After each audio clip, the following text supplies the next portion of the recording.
Haleluya. Jemaat Tuhan yang dikasihi oleh Tuhan Yesus, dimanapun keadaan berada saat ini, jamaah Tuhan, lawatan Tuhan tetap sama, dulu, sekarang, bahkan sampai selama-lamanya. Saat kondisi ini, meskipun kita ada jarak kita untuk beribadah, namun kasih Tuhan tidak pernah luput di dalam kehidupan ini. Kuasanya, keperkasaannya, kedahsyatnya Tuhan tidak pernah berubah. Mari tepuk tangan yang meriah buat Tuhan Yesus Kristus. Haleluya Tuhan. Terima kasih. Kami umat-Mu siap untuk memuji menyembah Engkau ya Tuhan. Karena Engkau telah naik ke surga. Roh-Mu Kau berikan kepada kami semuanya. Haleluya. Ini pujian sembah kami Tuhan Yesus. Mari kita angkat tangan kita di hadapan Tuhan. Naikkan sembah kita pada Tuhan.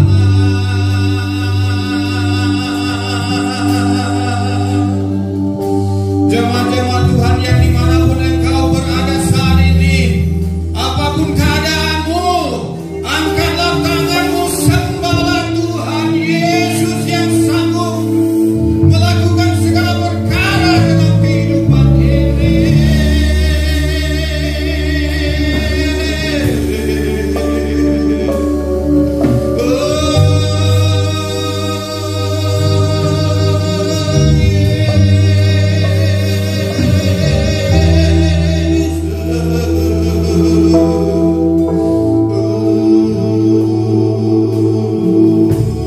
Sama-sama kita katakan, dimuliakanlah Tuhan Yesus. Hallelujah.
orang-orang percaya untuk memenangkan jiwa. Amin. Karena ada firman yang sudah diberikan Allah kepada kita semuanya. Haleluya. Haleluya. Firman itu adalah kehidupan dalam kehidupan ini. Oleh karena itu apapun yang terjadi dalam kehidupan saat ini, kita tidak usah takut, kita tidak usah gentar, karena kita punya Allah yang berkuasa. Haleluya. Haleluya.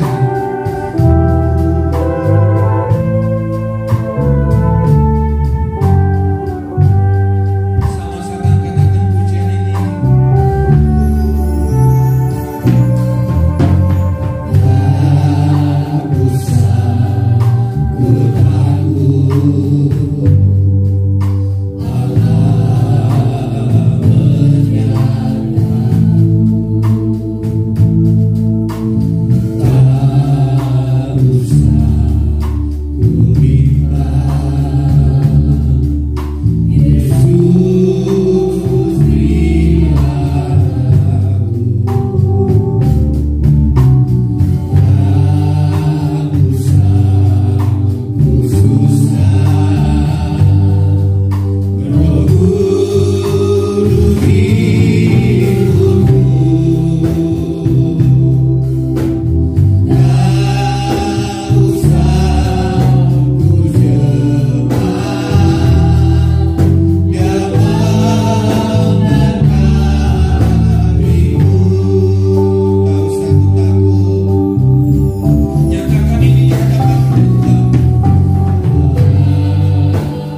kami berada di dalam kemahakuasaan-Mu.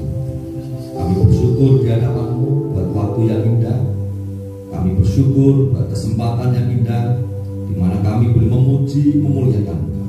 Dan biarlah pujian, pengagungan kami, ucapan syukur kami pagi hari ini menjadi persembahan yang harum di hadapan-Mu.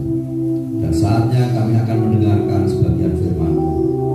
Biarlah Tuhan sendiri yang memakai hamba-Mu, sehingga dengan segala persiapan yang sudah hamba-Mu lakukan, maka firman Tuhan ini menjadi berkat bagi sidang jemaat-Mu. Kasih kemurahan-Mu Kau nyatakan lewat firman-Mu pagi hari ini. Dan kami sambut firman-Mu di dalam nama Tuhan Yesus Kristus. Amin. Salam sejahtera jemaat yang dikasih Tuhan. Saya percaya bahwa di sepanjang hari kita bersama dengan Tuhan. Tuhan memelihara kita, Tuhan memberkati kita, Tuhan mencukupi kebutuhan hidup kita, Tuhan memberikan kekuatan, kesehatan sampai saat ini. Pagi hari ini saya akan menyampaikan firman Tuhan dari Filipi pasal yang keempat, ayat 10 sampai dengan ayat yang ke-20. Bisa dipersiapkan Alkitabnya. Filipi pasal 4 ayat 10 sampai 20. Demikian firman Tuhan. Aku sangat bersukacita dalam Tuhan bahwa akhirnya pikiranmu dan perasaanmu bertumbuh kembali untuk aku. Memang selalu ada perhatianmu, tetapi tidak ada kesempatan bagimu. Kukatakan ini bukan karena kekurangan, sebab aku telah belajar mencukupkan diri dalam segala keadaan. Aku tahu apa itu kekurangan, dan aku tahu apa itu kelimpahan. Dalam segala hal dan dalam segala perkara tidak ada sesuatu yang merupakan rahasia bagiku, baik dalam hal kenyang maupun dalam hal kelaparan, baik dalam hal kelimpahan maupun dalam hal kekurangan. Segala perkara dapat kutanggung di dalam Dia yang memberi kekuatan padaku. Namun baik juga perbuatanmu, bahwa kamu telah mengambil bagian dalam kesusahanku. Kamu sendiri tahu juga, hai orang-orang Filipi, pada waktu aku baru mulai mengabarkan Injil, ketika aku berangkat dari Makedonia, tidak ada satu jemaat pun yang mengadakan perhitungan hutang dan piutang dengan aku selain daripada kamu. Karena di Tesalonika pun kamu telah 1-2 kali mengirimkan bantuan kepadaku.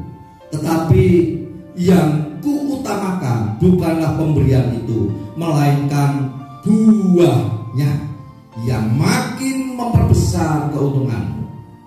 Kini aku telah menerima semua yang perlu daripadamu, malah lebih besar daripada itu. Aku berkelimpahan karena aku telah menerima kirimanmu dari Epafroditus, suatu persembahan yang harum, suatu korban yang disukai dan yang berkenan kepada Allah. Allahku akan memenuhi segala keperluanmu menurut kekayaan dan kemuliaannya dalam Kristus Yesus. Ayat 20. Dimuliakanlah Allah dan Bapa kita selama-lamanya. Amin.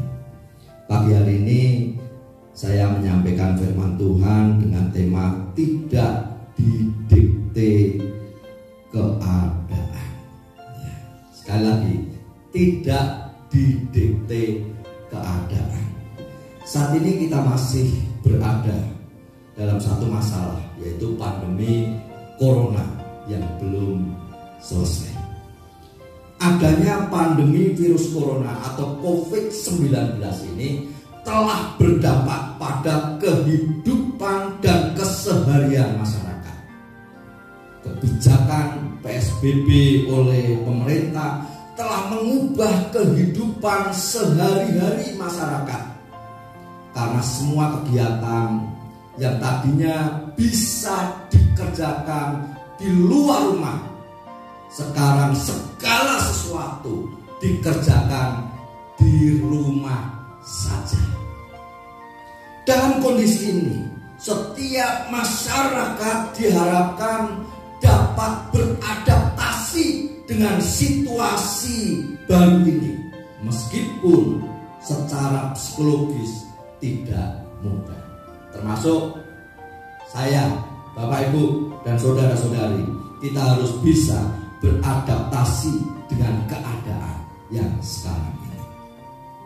Dan saat ini kita merasakan bahwa keadaan itu sangat mempengaruhi sikap, sangat mempengaruhi perilaku dan keputusan setiap orang. Kalau seorang emosinya labil, maka keadaan sangat mempengaruhinya. Keadaan akan sangat mendiktenya sehingga mereka terombang-ambing oleh karena keadaan. Dalam menghadapi dan menyikapi keadaan, maka diperlukan penguasaan ini. Diperlukan penguasaan emosi sehingga kita bisa tetap berpegang pada kebenaran Tuhan dalam mengambil keputusan dalam segala keadaan. Dengan demikian, maka keadaan tidak terlalu mempengaruhi kita, bahkan kita bisa menguasai keadaan sehingga damai sejahtera dari Tuhan terus melimpah atas kita dalam segala keadaan. Pagi ini kita akan belajar dari Rasul Paulus yang berhasil menghadapi segala keadaan yang baik maupun yang tidak baik. Apa yang Paulus ajarkan dalam menyikapi keadaan? Yang pertama, tetap benar dalam segala keadaan. Di dalam Filipi pasal 4 tadi, ayat 11 dan 12 dituliskan demikian, saya ulang baca. Kukatakan ini bukanlah karena kekurangan, sebab aku telah belajar mencukupkan diri dalam segala keadaan. Aku tahu apa itu kekurangan dan aku tahu apa itu kelimpahan. Dalam segala hal dan dalam segala perkara tidak ada sesuatu yang merupakan rahasia bagiku, baik dalam hal kenyang maupun dalam hal kelaparan, dalam hal kelimpahan maupun dalam hal kekurangan. Saya tertarik dengan apa yang dituliskan Paulus ketika dia katakan demikian. Sebab aku telah belajar mencukupkan diri dalam segala keadaan. Dan di ayat yang ke-12 maka dia menuliskan ada beberapa keadaan yang tentunya keadaan itu pernah dihadapi oleh Rasul Paulus. Sehingga dia menuliskan ada kata kekurangan, yang berarti di dalam pelayanan yang pernah dilakukan Paulus, dia pernah mengalami kekurangan. Kemudian juga dikatakan kelimpahan. Maka hal itu juga pernah dialami Paulus, bahwa dia juga pernah hidup dalam kelimpahan oleh karena pelayanan yang dilakukan. Kemudian dia juga katakan kelaparan. Barangkali di dalam kekurangan itulah yang mendatangkan kelaparan. Dan dia katakan kenyang, maka di dalam kelimpahan itulah mungkin yang dia maksud bahwa dia bisa hidup kenyang dan kebutuhan hidupnya tercukupi. Tetapi tetap menarik ketika dia belajar dan dia katakan bahwa sebab aku telah belajar mencukupkan diri dalam segala keadaan. Di dalam pelayanan Paulus, Paulus bukan orang yang berkecukupan dalam hal-hal materi. Maka dia katakan pernah hidup di dalam kekurangan, pernah hidup di dalam kelimpahan, dan bahkan kekurangan dan kelimpahan itu bisa terjadi silih berganti di dalam pelayanan yang dilakukan Paulus. Surat Paulus kepada jemaat di Filipi ini seolah-olah mengindikasikan bahwa Paulus sering berada di dalam kekurangannya. Sekalipun demikian, dia tidak didikte oleh keadaannya, tetapi ia menguasai keadaan sehingga di dalam kekurangan dia tidak jatuh oleh karena kekurangannya. Di dalam kelimpahan dia juga tidak jatuh oleh karena kelimpahannya. Sebab dia belajar untuk menguasai keadaan dan mengadaptasikan dirinya di dalam segala keadaan, sehingga keadaan tidak bisa mendiktenya, tetapi dialah yang menguasai keadaan. Ada bahaya di dalam kekurangan, ada juga bahaya di dalam kelimpahan. Bahaya di dalam kekurangan atau kemiskinan. Namun sebelum saya berbicara tentang kemiskinan, kita coba samakan dulu pengertian kita tentang miskin ini. Saya pernah diundang untuk menghadiri acara pernikahan. Dengan demikian saya mempersiapkan diri dengan baju yang bersih, rapi. Istri saya juga mempersiapkan diri dengan sedikit make up dan menggunakan pakaian yang bersih, yang rapi. Kemudian kami siap, kami keluar gerbang. Dan ketika keluar gerbang, ada tukang bakso lewat sambil mendorong gerobaknya. Ada tukang batagor lewat. Dan mungkin saja di dalam hati mereka mengatakan, enak ya jadi orang kaya, keluar pakai baju rapi, bawa mobil, dan itu hanya disimpan di dalam hatinya. Kalau misalkan itu diucapkan, oh saya bisa tersanjung. Kemudian saya melanjutkan perjalanan, sampailah di tempat pesta itu. Kami parkirkan mobil. Orang lain juga memarkirkan mobil yang berderet. Kemudian ada salah seorang yang keluar dari mobil yang mewah. Dia seorang pengusaha. Dia melihat saya, mengenal saya, melihat mobil saya. Mungkin mereka akan mengatakan, kasihan ya Pak Pendeta itu, tetap saja pakai mobil yang kelasnya bawah mobil yang murah. Artinya bahwa saya lebih miskin daripada dia. Maka ketika kita berbicara miskin, ini relatif. Oleh sebab itu, pagi hari ini kita coba samakan dulu pengertian kita tentang kata miskin itu. Maka yang saya maksud dengan kemiskinan di sini adalah keadaan di mana seseorang tidak bisa memenuhi kebutuhan hidup mereka, terutama kebutuhan pokok, yaitu pangan, sandang, dan papan. Ada orang yang bekerja sehari untuk makan sehari, dan bahkan ada yang kerja sehari dan hari berikutnya hanya makan sekali atau 2 kali dalam sehari, sebab uang yang dihasilkan tidak cukup untuk makan 3 kali. Sehingga orang yang seperti ini mungkin bisa dikategorikan orang yang hidup di dalam kekurangan, atau seringkali disebut sebagai seorang yang miskin. Apalagi kalau harus beli pakaian. Kalau dia menginginkan untuk membeli pakaian supaya bisa ganti-ganti pakaian pada saat acara-acara tertentu, maka dia akan mengurangi jatah makannya, ditabung sebagian supaya bisa membeli pakaian. Kemudian papan, mungkin dia tidak tinggal di tempat yang layak, dan barangkali dia ngontrak di satu tempat yang sangat sederhana. Dan pada saat kontrak, untuk bayar kontrak pun kadang ada uang bisa bayar dan kadang tidak, sebab dia harus mengatur uangnya, sehingga sering ditagih oleh ibu kos. Mana kontrakan bulan ini? Ibu kosnya sudah tidak sabar, ingin supaya segera dibayar, tetapi dia tetap sabar untuk tidak membayar, sebab memang dalam kondisi yang tidak ada. Bapak Ibu dan saudara yang dikasih dalam Tuhan, dalam kondisi kekurangan seperti ini, kalau dia tidak sungguh-sungguh di dalam Tuhan, maka sebenarnya dia sedang berada di dalam bahaya. Sebab banyak orang yang hidup di dalam kekurangan, akhirnya mereka tidak jujur di dalam pekerjaannya, di dalam usahanya. Kalau diperhadapkan antara rezeki dan kejujuran, maka mungkin akan memilih rezeki daripada hidup jujur. Kalau misalnya kalau jujur rezekinya sedikit, kalau tidak jujur dapat yang lebih banyak. Mungkin dia akan lebih senang untuk mendapatkan yang lebih banyak, sebab kebutuhan hidup semakin mendesak, sehingga kejujuran menjadi tidak ada nilainya dibanding dengan harta benda yang diperlukan. Kemudian banyak sekali penipuan terjadi, banyak sekali pencurian, perampokan, dan itu sering terjadi. Tindakan melanggar hukum terjadi, tindakan yang merugikan orang lain terjadi untuk memenuhi kebutuhan hidup mereka.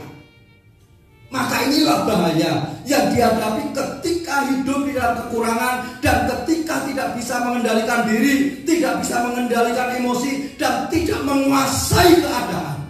Maka mereka akan jatuh di dalam dosa yang akhirnya justru tidak membuat mereka semakin bahagia, tapi dengan segala hal yang salah yang dilakukan itu akan membawa dia di dalam penderitaan berikutnya.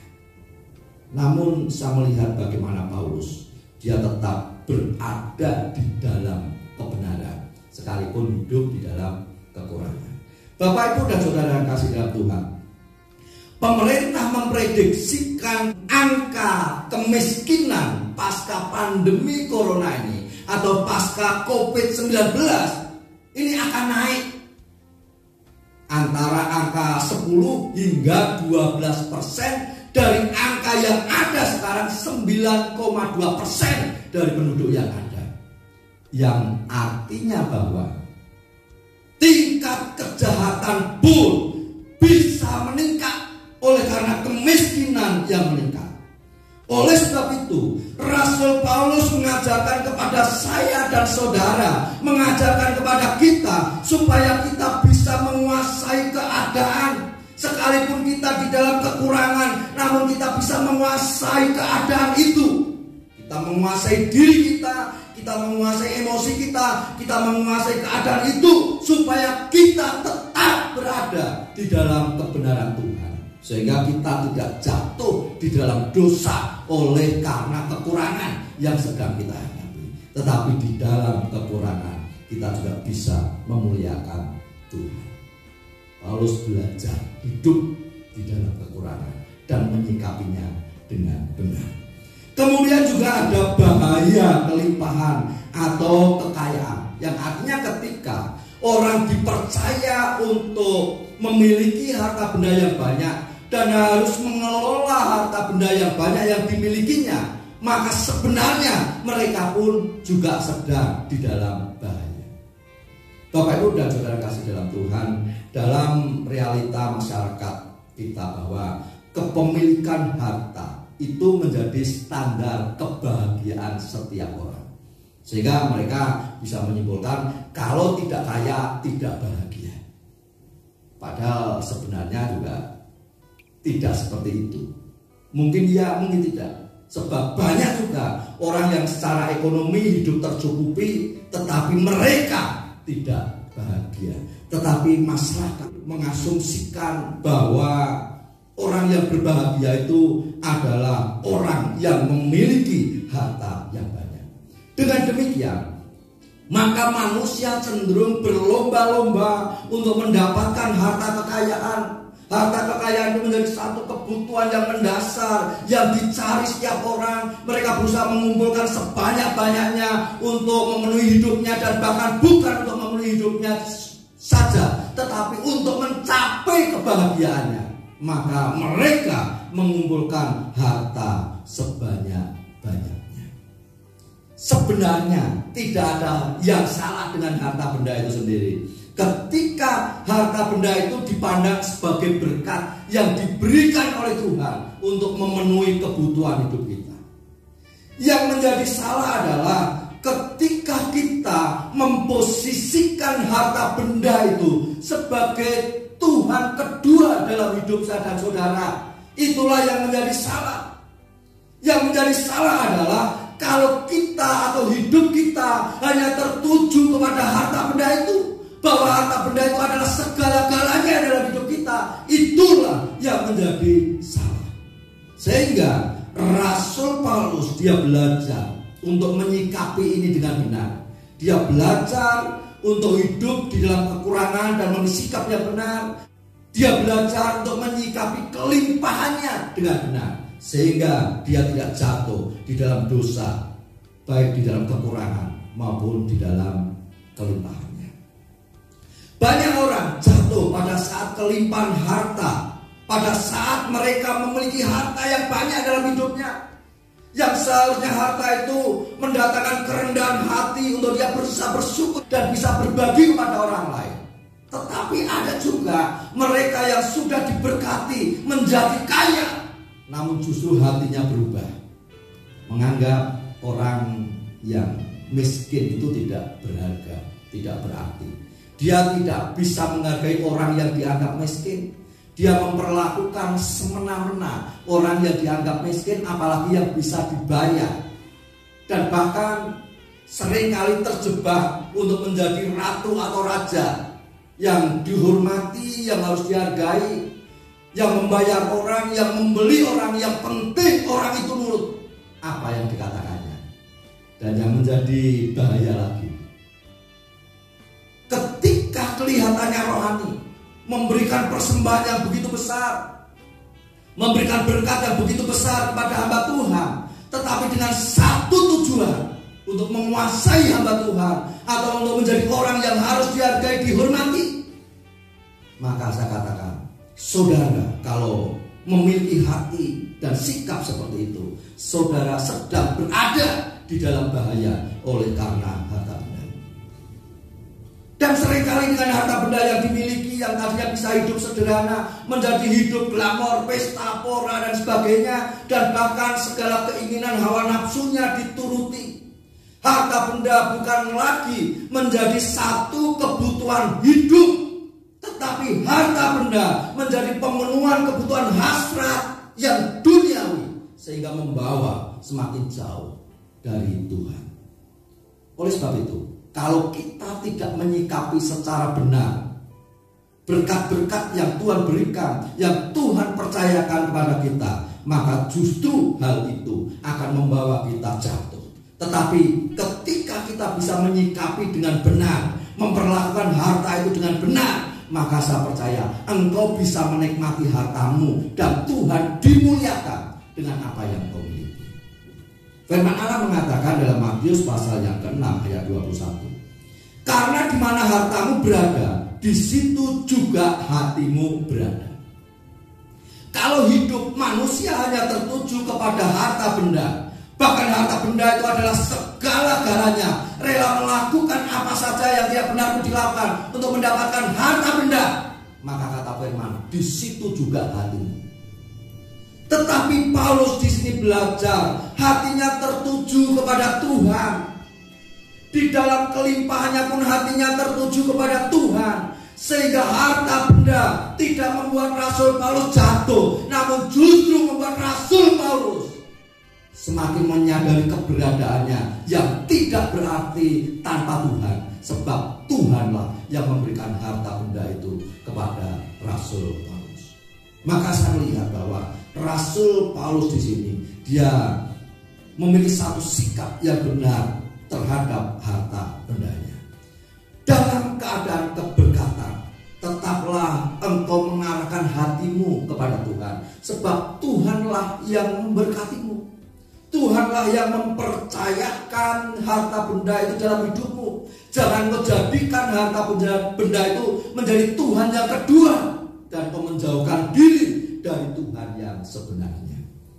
Dalam bagian ini Paulus memberikan contoh kepada kita untuk menguasai keadaan di dalam kekurangan maupun di dalam kelimpahan, yang artinya dalam segala keadaan, maka Paulus menguasai keadaan itu. Dia tidak didikte oleh karena keadaan itu. Di masa pandemi ini mungkin keadaanmu tidak lebih baik dari sebelumnya. Pekerja sudah mulai dibatasi, usaha mulai sepi, perekonomian mulai menurun, bahkan setiap hari diberhadapkan dengan kekhawatiran tertular corona, dan engkau sedang berada dalam kondisi seperti itu, maka tenangkanlah hatimu, kuasai dirimu, kuasai emosimu, dan kuasailah keadaan, sehingga engkau tidak terombang-ambing dan tidak jatuh oleh karena keadaan yang sedang kau hadapi, tetapi engkau tetap berada di dalam kebenaran, di dalam segala keadaan yang sedang terjadi dalam hidup. Dan tetapkanlah hatimu supaya engkau tetap berada di dalam kebenaran Tuhan dalam segala keadaan. Kemudian hal yang kedua yang Paulus ajarkan kepada saya dan saudara, yaitu melekat pada kepada Tuhan dalam segala keadaan. Dalam Filipi pasal yang keempat ayat 13 dikatakan, segala perkara dapat kutanggung di dalam Dia yang memberi kekuatan kepadaku. Kecukupan Paulus adalah Tuhan. Yang saya maksud bahwa dia puas bersama dengan Tuhan. Maka ketika dia melayani Tuhan dan hidup di dalam kekurangan, dia tidak menjauh dari Tuhan. Dia tidak mengurangi jam pelayanannya, dan bahkan dia tetap melayani Tuhan dengan sepenuh hati. Paulus cukup puas di dalam Tuhan.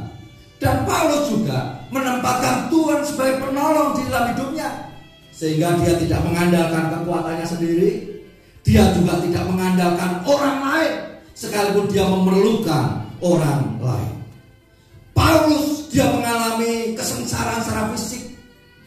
Paulus dia menghadapi kekurangan di dalam pelayanannya. Namun Paulus tetap berada di dalam kebenaran Tuhan. Sebab Paulus memiliki harapan bahwa hanya Tuhanlah yang sanggup menolongnya. Dan bahkan bukan hanya itu, tetapi dia menetapkan dirinya supaya dia tetap melekat kepada Tuhan, sehingga dia bisa menghadapi segala keadaan bersama dengan Tuhan. Maka dia katakan, segala perkara dapat kutanggung di dalam Dia. Maka hal itu menyiratkan bahwa Rasul Paulus ini ada di dalam Tuhan, ada di dalam persekutuan yang baik di dalam Tuhan, sehingga di dalam segala perkara, segala keadaan, segala masalah yang sedang dihadapi, dia sadar bahwa yang memampukan adalah Tuhan. Sehingga dia tidak pernah menyombongkan dirinya. Dia hanya menceritakan bahwa Tuhan Yesus itulah yang memampukan dia untuk menghadapi tantangan yang dihadapi. Dan dia katakan, segala perkara dapat kutanggung di dalam Dia yang apa? Yang memberi kekuatan kepadaku. Sehingga menghadapi tantangan masalahnya bukan karena kekuatannya, tetapi karena dia melekat kepada Tuhan, dan Tuhan itulah yang memberikan pertolongan kepadanya. Bapak, Ibu, dan saudara yang kasih Tuhan, di dalam kehidupan kita sebagai manusia, maka sebenarnya tidak bisa 100% kita tidak menghadapi masalah.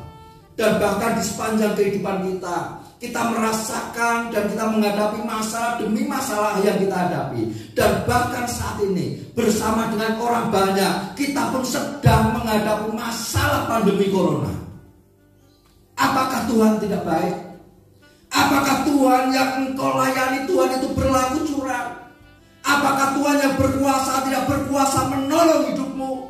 Apakah engkau kecewa dengan Tuhan oleh karena keadaan saat ini? Belajarlah untuk selalu melekat kepada Tuhan.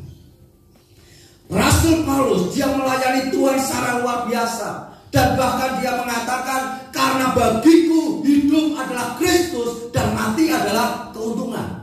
Dan hal itu dibuktikan di dalam pelayanan yang dilakukan, sehingga dia menghiraukan dirinya sendiri. Pokoknya yang penting dia melayani Tuhan, memberitakan Injil, memenangkan jiwa, mempersembahkan jiwa kepada Tuhan. Tidak peduli dengan keadaan yang ada, yang sedang terjadi. Kepuasan Paulus bukan kepada keadaan, tapi kepuasan Paulus hanya karena dia melekat kepada Tuhan. Maka di dalam setiap masalah yang sedang dihadapi, sedikit pun Paulus tidak menyalahkan Tuhan. Dia tetap memandang Tuhan sebagai Tuhan yang mengasihi dan Tuhan yang bisa memberikan pertolongannya. Dan Paulus mengajarkan kepada saya dan saudara supaya kita bisa menikmati Tuhan dalam segala keadaan, dalam keadaan senang maupun dalam keadaan susah. Yesus tetaplah Tuhan dalam segala keadaanmu. Dalam susahmu, Yesus tetap Tuhan. Dalam kesenangan dan keberkatanmu, Tuhan tetaplah Tuhanmu. Yesus tetaplah Tuhanmu. Oleh sebab itu, mari kita tetap melekat kepada Dia di dalam segala keadaan kita. Maka saya percaya bahwa kita akan menanggung segala hal yang harus kita tanggung bersama dengan Tuhan. Dan Tuhan itulah yang memampukan saya dan saudara untuk menghadapi tantangan yang harus kita hadapi, untuk menghadapi keadaan yang harus kita hadapi. Dan firman Tuhan di dalam Matius 11 ayat 28 mengatakan, marilah kepadaku semua yang letih, lesu dan berbeban berat, aku akan memberi kelegaan kepadamu. Panggilan kepada orang yang letih, lesu dan berbeban berat, supaya mereka datang kepada Yesus, dan Yesus yang akan memberikan kelegaan. Dan kitalah yang harus datang melekatkan diri kepada Dia, maka Tuhan itulah yang akan memberikan kelegaan kepada saya dan saudara. Pergumulan apakah yang sedang engkau hadapi saat ini? Mungkin kau sedang bergumul untuk masalah-masalah dalam keluargamu. Barangkali kau sedang bergumul untuk masalah ekonomi. Barangkali kau bergumul untuk masalah pekerjaanmu. Kau juga sedang bergumul dengan masalah sakit penyakit yang kau hadapi. Kau juga bergumul dengan masa depan yang mungkin kau anggap tidak menentu. Saya ingin katakan, Tuhan ada bersama. Hanya tinggal jalinlah persekutuan yang indah dengan Tuhan, melekatlah kepada Tuhan, maka Tuhan itulah yang akan memberikan hikmat kepadamu.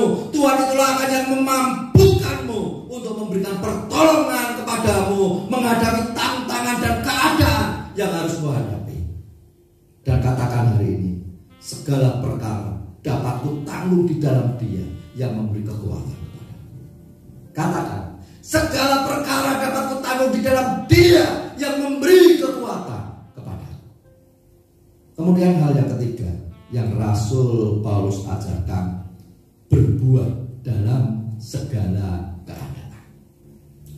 Dalam Filipi pasal yang keempat ayat 17, Paulus katakan, tetapi yang kuutamakan bukanlah pemberian itu, melainkan buahnya yang makin memperbesar keuntungan.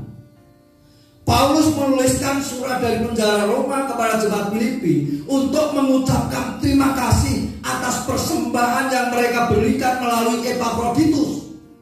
Mereka memberikan persembahan kepada Rasul Paulus, dan Rasul Paulus merasa kecukupan atas persembahan itu, dan bahkan Rasul Paulus merasa berkelimpahan atas persembahan itu. Sehingga dengan kerendahan hatinya, maka Paulus menyampaikan terima kasihnya kepada jemaat Filipi. Tetapi seolah harapan Paulus bukan kepada persembahan yang mereka berikan, namun ada hal yang lebih penting daripada persembahan yang mereka berikan, yaitu buah dari apa yang sudah mereka lakukan, yaitu buah dari mereka memberi. Itu yang ditekankan Rasul Paulus. Sehingga Rasul Paulus di sini ingin supaya mereka bukan hanya memberi, tetapi ada buah yang luar biasa dari pemberian itu. Yang dimaksud Rasul Paulus dengan buah di sini bukan yang menjadi harapan banyak orang. Jadi kalau memberi 1.000 nanti akan kembali 10.000 atau menuai menjadi 100.000. Kalau memberi 100.000 akan menuai berlipat kali ganda dari itu. Rasul Paulus tidak menekankan tentang itu ketika dia berbicara buah, tetapi buah dari pemberian atau orang yang memberikan sesuatu, memberikan persembahan, memberikan hartanya kepada orang lain. Maka sebenarnya buah yang diharapkan Paulus adalah perubahan sikap terhadap orang lain dan perubahan sikap terhadap kebendaan yang dimilikinya. Itu adalah buah. Misalkan perubahan sikap kepada orang lain dengan memberi, maka akan menumbuhkan empati kepada orang lain. Sikap terhadap kebendaan dengan memberi, maka dia tidak menganggap bahwa benda itu adalah berhala yang harus terus dipertahankan dan bahkan harus dikumpulkan menjadi semakin banyak, yang membuat menjadi semakin pelit. Bapak, Ibu, dan saudara yang kasih dalam Tuhan, karena memberi, maka mereka akan membuahkan kepedulian dan empati kepada orang lain. Dan ini adalah buah. Sehingga dia bisa merasakan kesusahan orang lain, penderitaan orang lain. dia bisa memposisikan dirinya di dalam kesusahan orang lain. Dan saya percaya orang yang biasa memberi kepada orang-orang yang kekurangan, maka dia bisa menghargai orang yang dianggap miskin. Kemudian memberi ini juga bisa mengikis ketamakan, di mana kita bisa melepaskan sebagian dari apa yang kita miliki. Sikap orang itu kebanyakan ingin menguasai dan ingin memiliki segala sesuatu. Kalau bisa yang lain tidak kebagian, tetapi semua menjadi miliknya.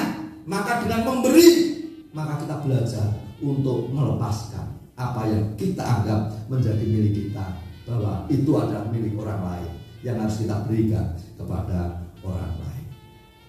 Memberi juga bisa mendatangkan rasa cukup. Bukan selalu mengeluh terus setiap hari. Sekalipun sudah diberkati, cukup untuk makan, cukup untuk hidup, cukup untuk menyekolahkan anak, tetapi masih mengeluh saja setiap hari. Tetapi dengan memberi, maka berarti kita akan merasa cukup. Sebab hanya orang yang merasa cukuplah yang bisa memberi. Kalau tidak pernah merasa cukup, maka saya percaya tidak akan pernah bisa memberi. Oleh sebab itu, belajar memberi supaya membuahkan rasa cukup. Kemudian, memberi ini juga bisa mendatangkan rasa syukur kepada Tuhan yang sudah memberkati. Seringkali dengan pemberian yang Tuhan berikan, orang lupa bersyukur, tidak sadar bahwa berkat yang mereka dapatkan dari hasil pekerjaan itu sebenarnya datangnya dari Tuhan.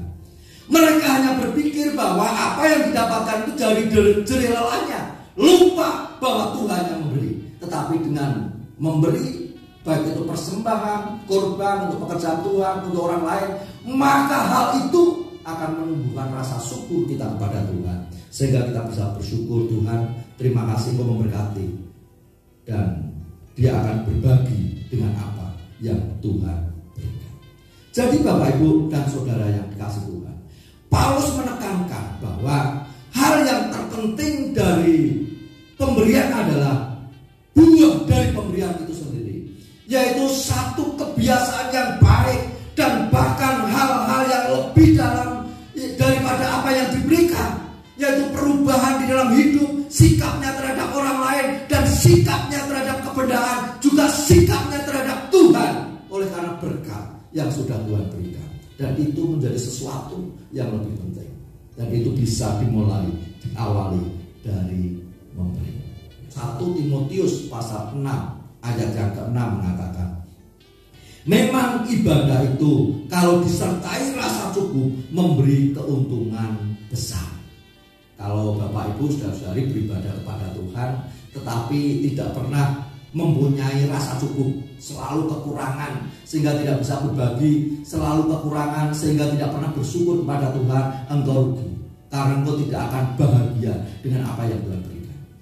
Tetapi kalau engkau beribadah kepada Tuhan dan engkau sertai rasa cukup dengan apa yang Tuhan berikan dalam hidupmu, terutama berkaitan dengan kebenaanmu, sehingga engkau bisa memberikan persembahan kepada Tuhan, engkau bisa memperhatikan pekerjaan Tuhan, engkau bisa berbagi kepada orang lain, maka saya percaya bahwa engkau akan berbahagia, puas, dan menikmati segala berkat yang Tuhan berikan kepadamu.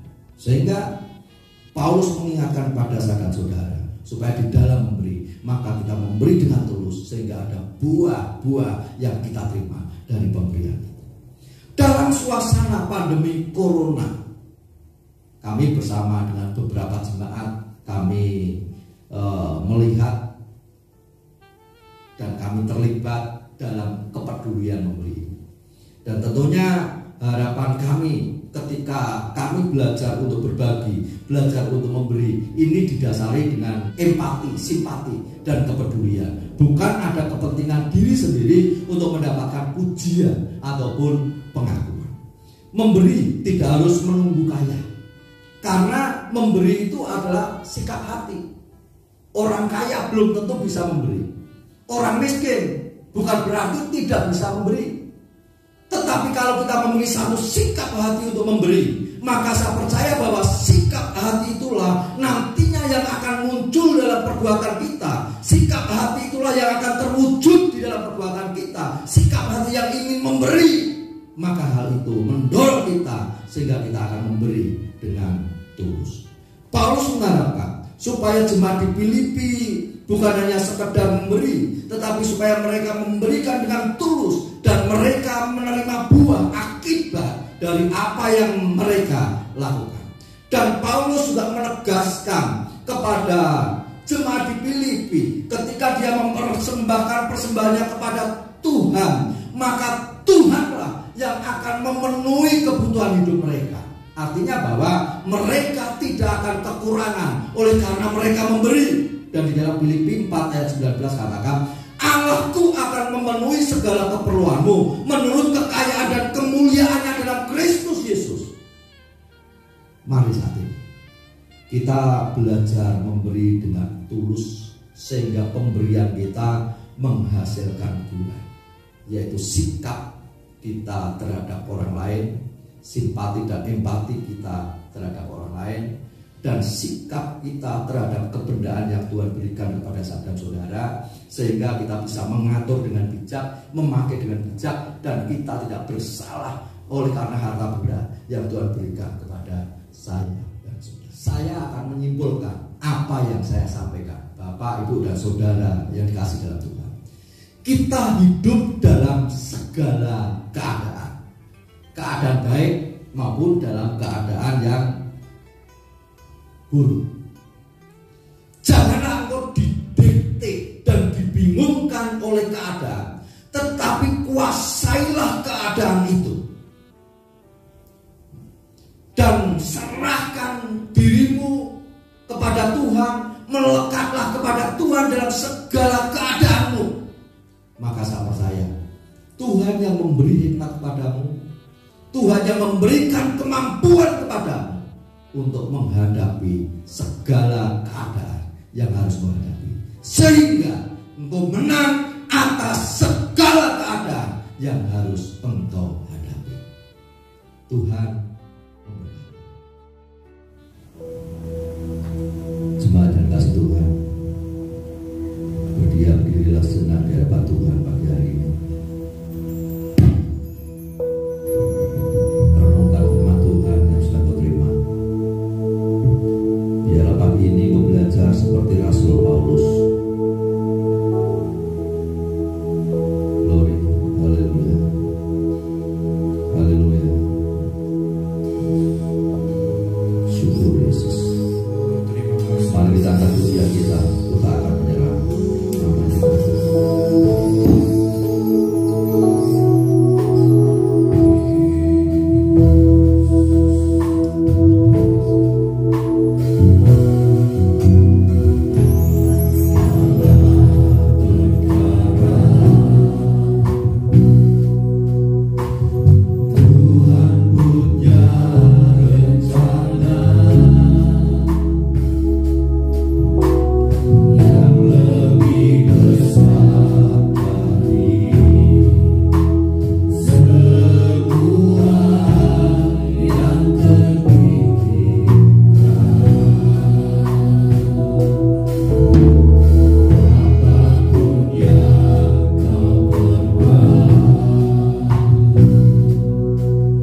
biarlah kami belajar seperti Rasul Paulus di dalam segala keadaan kami, baik dalam keadaan yang menyenangkan maupun tidak menyenangkan, kami boleh tetap berada di dalam kebenaran.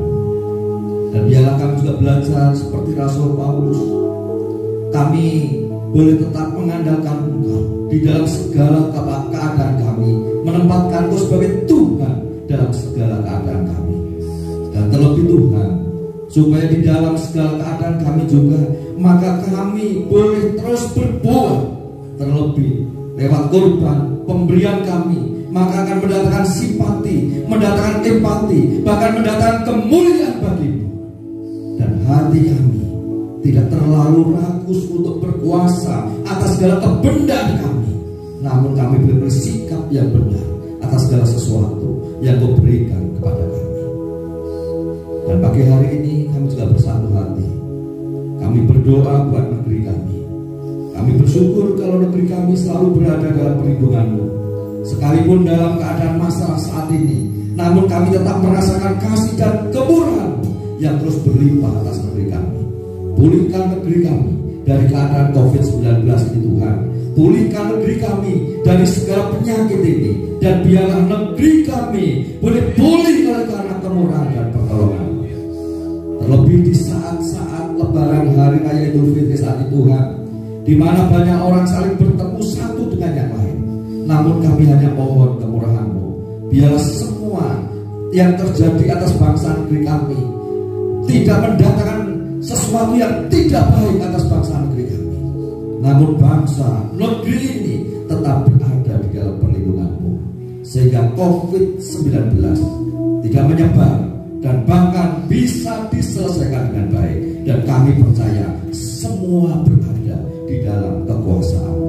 Oleh sebab itu kami hanya bisa berseru, berserah penuh kepada-Mu ya Tuhan. Tuhan, pagi hari ini hamba juga berdoa buat setiap orang yang mendengarkan siaran kami, ibadah kami, yang mengikuti ibadah kami. Biarlah Tuhan sendiri yang memberkati setiap mereka, sehingga mereka semakin rindu untuk mendengarkan firman Allah, semakin rindu menjalin persekutuan yang indah dengan Engkau, sehingga mereka selalu berada di dalam damai sejahtera. Terlebih Tuhan, kami berdoa buat sidang jemaat-Mu yang ada di dalam pengembalaan gereja kami, dimanapun mereka berada saat ini. Engkau Tuhan yang menyertai, Engkau Tuhan yang memberkati, Engkau Tuhan yang memberikan pertolongan, beri kemampuan untuk menghadapi segala sesuatu, sehingga mereka tidak terbawa oleh keadaan, tidak didikte dan mengikuti keadaan, namun mereka boleh tetap berada di dalam kebenaran-Mu. Kasih sayang-Mu melimpah atas mereka. Mereka hidup di dalam kecukupan, bahkan hidup di dalam kelimpahan. Dan akhirnya sidang yang kasih Tuhan, di akhir ibadah, angkatlah tangan-Mu untuk menerima berkat Tuhan pagi hari ini. Cinta kasih dan kemurahan dari Tuhan tertuju kepada-Mu. Diberkatilah rumah tangga-Mu, diberkatilah hidup nikahmu, diberkatilah anak dan keturunan-Mu, diberkatilah pekerjaan dan usaha-Mu. Tuhan